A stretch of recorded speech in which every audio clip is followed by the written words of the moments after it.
everyone. This is Rin from Super Cat Whispers, as well as from Super Cat Punch. And welcome to Spooky Saturdays. Will you be lulled to sleep? Or will you be too scared to close your eyes? Let's find out.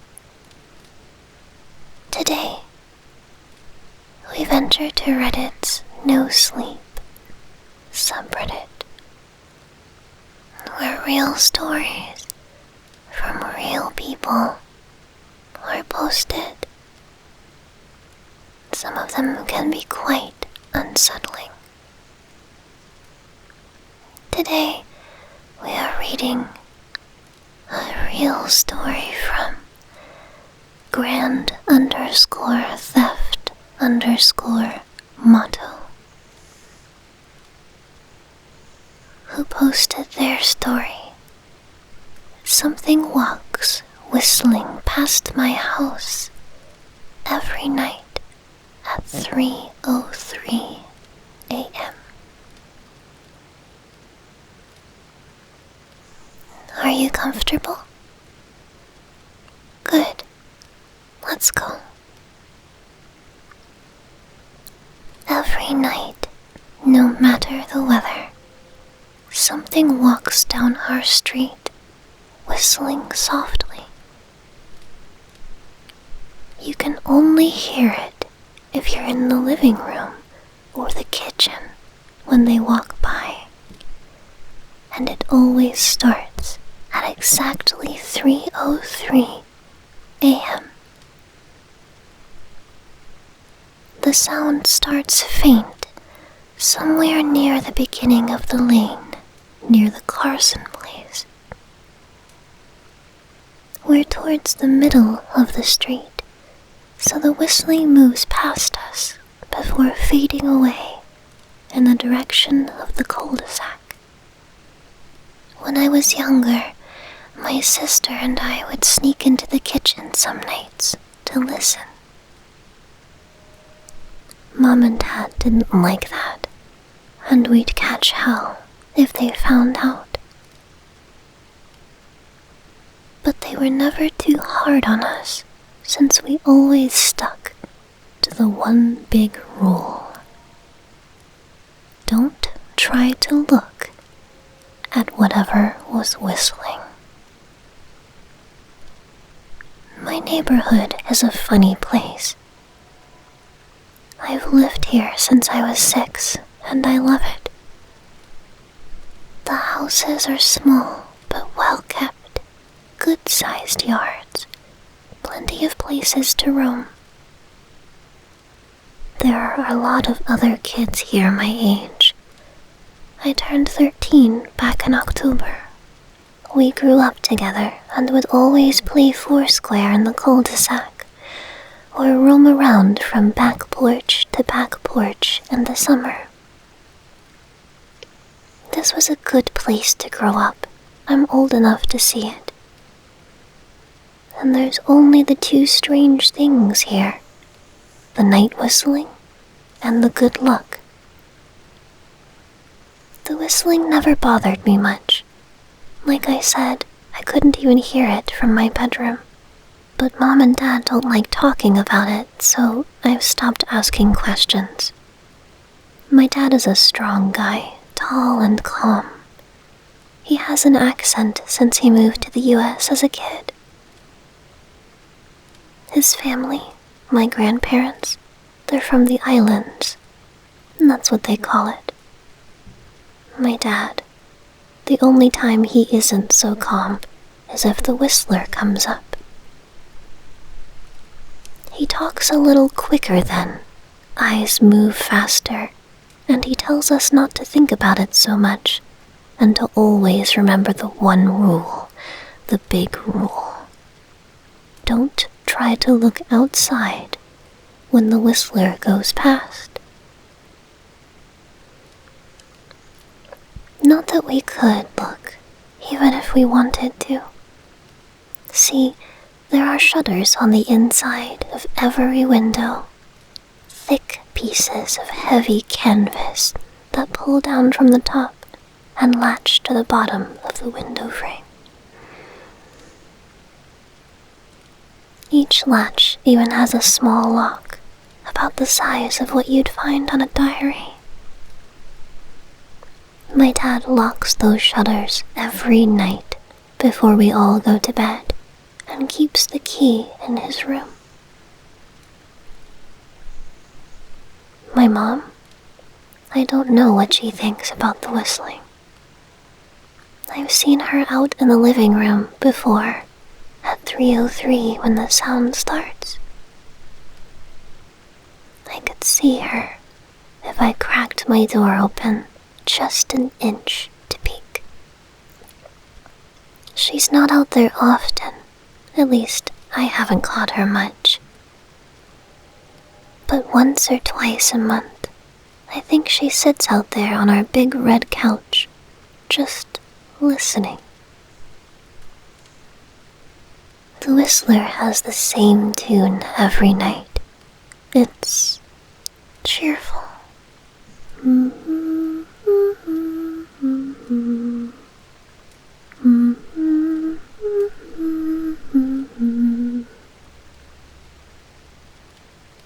Remember how I said there are two odd things about where I live?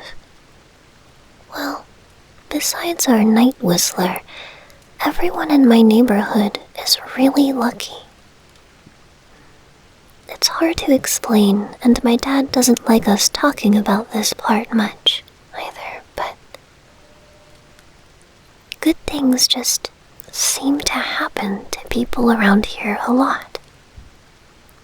Usually it's small things, winning a radio contest or getting an unexpected promotion at work, or finding some arrowheads buried in the yard. You know, the authentic kind. The weather is pretty good and there's no crime, and everyone's gardens bloom extra bright in the fall. A million little blessings I've heard my mom say about living here. But the main reason we stay here, why we moved here in the first place, is my sister Nola. She was born very sick, something with her lungs. We couldn't even bring her home when she was born, only visit her in the hospital. She was so small, I remember. Small even compared to the other babies. A machine had to breathe for her. We moved into our house here to be closer to the hospital. As soon as we moved here, Nola started getting better. The doctors couldn't figure it out. They chalked it up to whatever they were doing, but we all could tell that even they were confused. But my parents knew, even I knew, Nola was getting better because of the million little blessings we got for living in our neighborhood. So that's why we stayed, even after we found out that for every small miracle that happens here every day, now and then, some bad things happen. But they only happen if you look for the whistler. See, our neighborhood has a welcoming committee. They show up with a macaroni casserole and a gift basket and a manila folder whenever someone new moves in. They're very friendly. 4 people showed up when we moved in 7 years ago.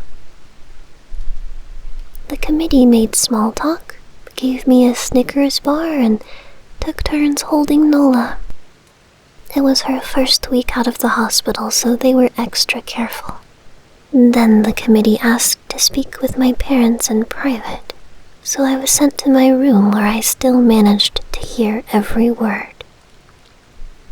The welcoming committee told my parents about how nice the neighborhood was. Really exceptionally hard to explain kind of nice. And then they told my parents about the even harder to explain whistling that happened every morning at 3:03 and ended at the tick of 3:05. The group, our new neighbors, warned my parents that the whistling was quiet, would never harm or hurt us, as long as we didn't look for what was making the sound. This part they stressed, and I pushed my ear into the door, straining to hear them. People who went looking for the whistler had their luck change, sometimes tragically. A black cloud would hang over anyone that looked. Anything that could go wrong would. The manila envelope the committee brought over contained newspaper clippings, stories about car crashes and ruined lives, public deaths and freak accidents. Not everyone dies, I heard the head of the committee tell my dad. But the life goes out of them. Even if they live, there's no light in them ever again. No presence. My mom, I could tell she wasn't taking it seriously. She kept asking if this was some prank they play on new neighbors. At one point, my mom got angry, accused the committee of trying to scare us out of our new home, asked them if they were racist on account of my dad being from the islands. My dad calmed her down, told her he could tell our new neighbors were sincere and they were just trying to help us. He explained that he grew up hearing these kinds of stories from his mom and knew that there were some strange things that walked among us. Some of those strange things were good, and some of them were bad, but most were just different. After the committee left, Dad went out to the hardware store, bought the canvas blinds, the latches, and the locks, and installed them on every window in the house after dinner. That first night in our new house, I crept out of my room at 3 a.m., only to find my dad awake, sitting on the living room couch, holding my baby sister. My dad held up his finger in a shh motion, but patted the couch next to him. I sat and we waited. At exactly 3:03, we heard the whistling.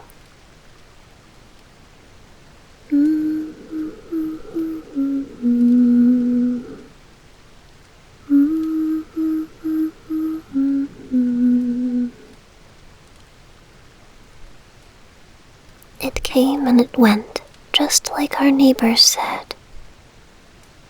The whistling returns each night, and we never look, and we enjoy our million little blessings every day.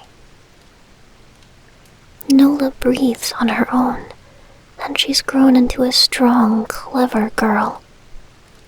My dad even joined the welcoming committee.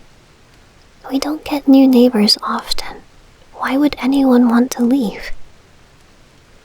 But when a new family moves in, my dad and the committee bring them macaroni casserole, a gift basket, and the manila folder.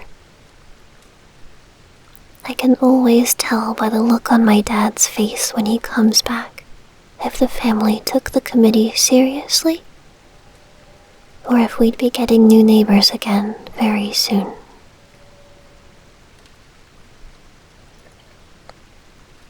Not long ago, a family moved in directly next to us.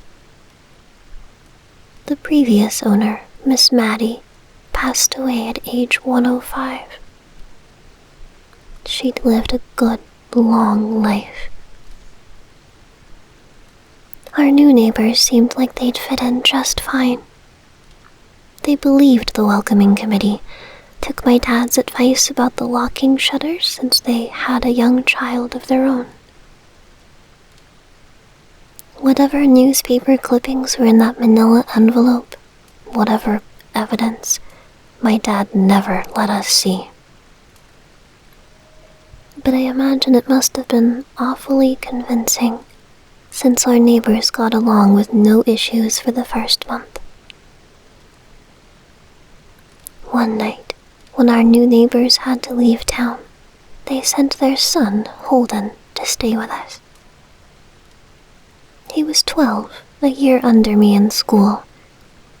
I didn't know him well before that night, but as soon as his parents dropped him off after dinner, I could tell it was going to be a bad time.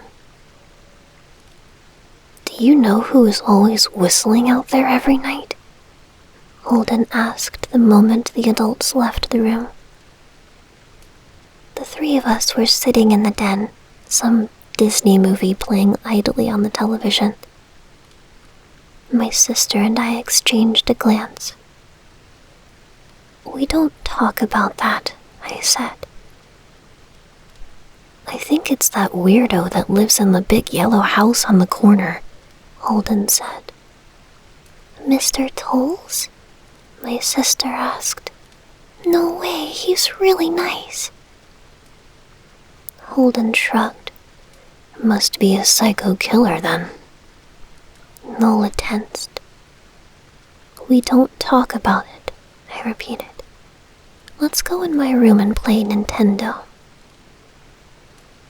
We spent the next few hours playing games, eating popcorn and then watching movies. A typical sleepover, but I could see Holden was getting antsy. After my parents had wished us a good night, locked the blinds, and had gone to bed, Holden stood up from his beanbag and walked over to where Nola and I were sitting on my bed. "Have you ever even tried looking?" he asked. "It's nearly time." Like most sleepovers, we'd conveniently ignored any suggestions of a bedtime. I was shocked to see he was right. It was almost 3 a.m.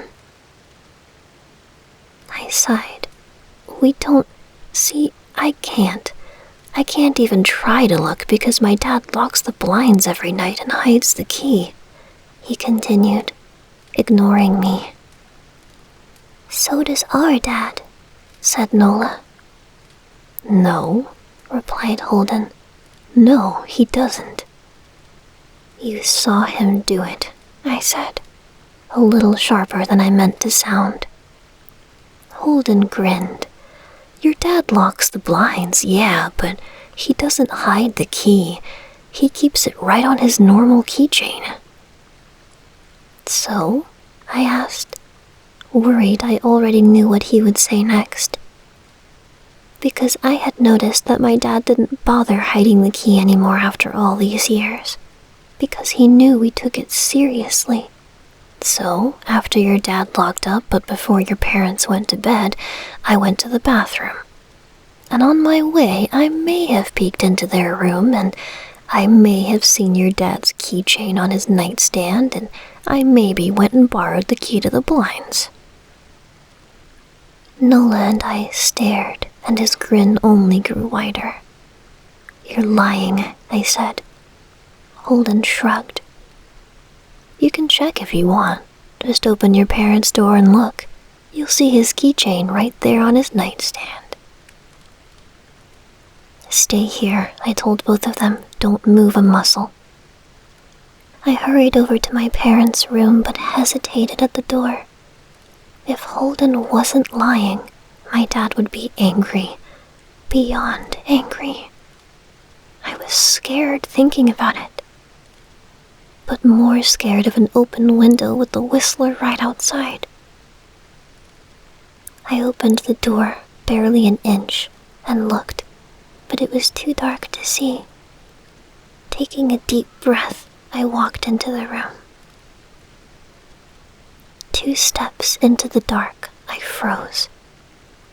The whistling started, and I could hear it clearly from my parents' room.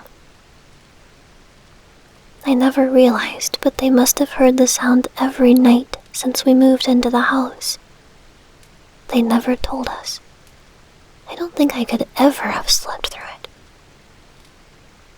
I stood there listening to the whistling come closer, unsure whether I should turn on a light or call out for my dad. Soft sounds from the living room brought me back to reality. "Nola," I yelled, running out of my parents' room. Holden and Nola were standing near the front door next to a window. Holden wasn't lying. I could see him fumbling with the lock on one of the blinds. I heard a click. He did have the key.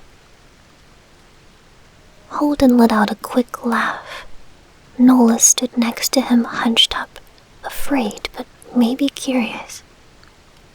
The whistling was right outside our house now. I think I made a sound, called out. I can't remember. Time felt frozen, clock hands nailed to the face. But I found myself moving. I'm not fast, I've never been athletic. Somehow, though, I covered the space between myself and Nola in a moment. My eyes were locked on her, but I heard Holden pull the blind all the way down so it could release. I heard the snap of it start to raise, and I heard the whistling just on the other side of the window. But I had my arms around Nola, and I turned us so she was facing away from the window. At the same time, I jammed my eyes shut. The blind whipped open. The whistling stopped. I felt Nola shaking in my arms. "Don't look, okay?" I told her. "Don't turn around." We were positioned so that she was facing back towards the hallway, and I was facing the window. My eyes were still closed. I felt her nod into my shoulder. I reached out with the arm not holding Nola and tried to touch Holden. My hand brushed against his arm. He was shaking worse than Nola. "Holden?" I asked. Silence.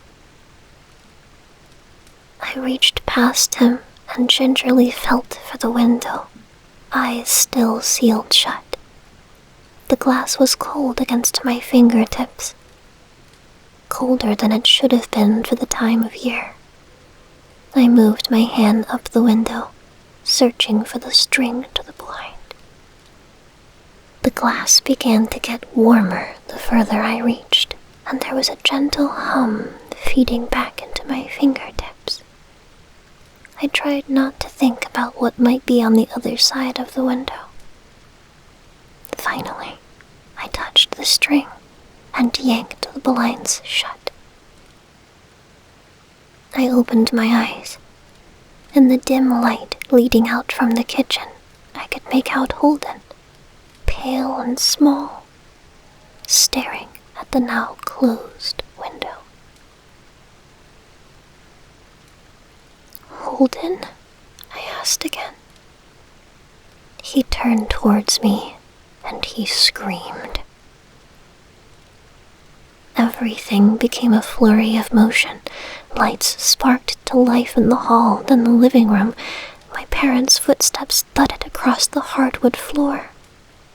I didn't turn to look back at them. My eyes were glued to Holden. He was pale, had bit his lips so hard there was a thin red line of blood running down his chin and he'd wet himself. "What happened?" my dad asked from behind me. I managed to swivel away from Holden and look back. He looked. I'd never seen my dad scared before, but I saw it that night, in that moment, an old, ugly terror stitched on his face. A parent's fear. "Just Holden," he mouthed to me. I nodded yes.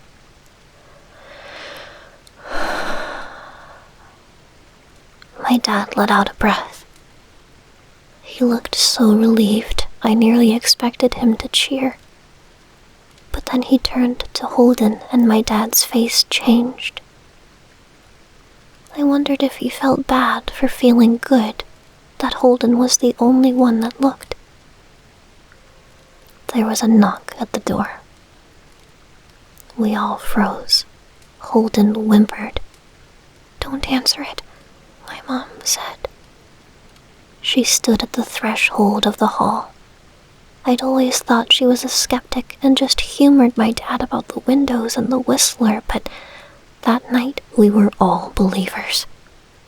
I noticed that both of my parents held baseball bats they must have taken from their bedroom. The knock came again, a little louder this time. "Please don't open the door," Holden whispered. My dad walked over to him, hugged him close. "We won't," my dad promised, still holding his bat. "Nothing is coming in here tonight." Knock, knock, knock. This time the knocking was loud enough to rattle the door. Holden screamed again, and Nola clutched her arms around my neck. My mom came over and knelt down next to us, wrapping my sister and me close. Knock, knock, knock. "Call the police," my mom whispered to my dad. The knocking instantly stopped. My dad looked over his shoulder at us. Do you think he was cut off by a frantic knocking that trailed off to a polite tap, tap, tap? "Police," something said from the other side of the door. The voice from outside sounded exactly like my mom, like a parrot repeating the words back to her. "Police, call the police. Tap, tap, tap, police." My mom pulled us closer. "Police, police, police, police." "Please stop," I heard her whisper. "I don't think calling them will help," my dad said. "How will we know when they're the ones at the door?" The knocking came back harder than before. The door shook, and then it stopped. After a long moment, I heard the knocking again, but it was coming from our back door. We all turned together toward the back door, but the knocking immediately returned to the front door. Front to back, back to front, loud, then quiet, then loud again. Suddenly, the sound was coming from both doors at once. Big, heavy blows like a sledgehammer. Then something started rapping against all of the windows in the house, then the walls. It was like we were living inside a drum with a dozen people trying to play at once. Or we were all a turtle and something was attempting to claw us out of our shell. "Stop!" Holden yelled. The knocking died. "I won't tell," Holden said, staring at the door. "I promise I won't tell anyone what I saw. Just please go away." We waited for nearly a minute. Then we heard it, a soft tap, tap, tap, coming from the window Holden had looked through earlier. Holden started to cry, sobbing like a prisoner watching gallows being built outside their cell. My dad held him, brushed his hair, but never lied to him, never told him things would be okay. The tapping at the window went on for the rest of the night. We huddled together in the living room for I don't know how long.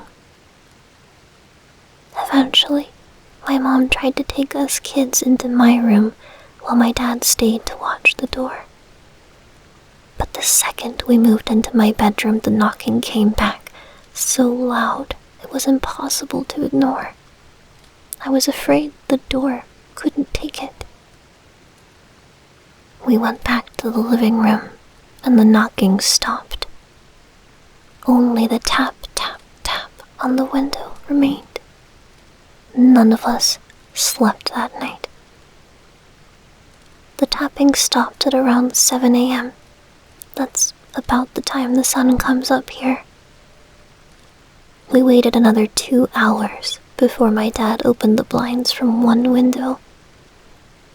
He made us all go back to my parents' bedroom first. I heard him open the door, then come back in. "Okay," he told us. "It's done." Holden's parents came back around lunchtime. My mom and dad walked Holden over to his house, and they all went inside for a while. Nola and I watched from the window. She stuck to me the whole day, right at my side, sometimes holding my hand. When my parents came back, they looked grim, but wouldn't tell us what they said to Holden's family. It was a Sunday, so we all spent the day together, ordered pizza and watched movies. That night, everyone slept in my room. Nola and my mom in the bed with me, my dad in a chair he'd pulled over. There was no knocking that night or any night since.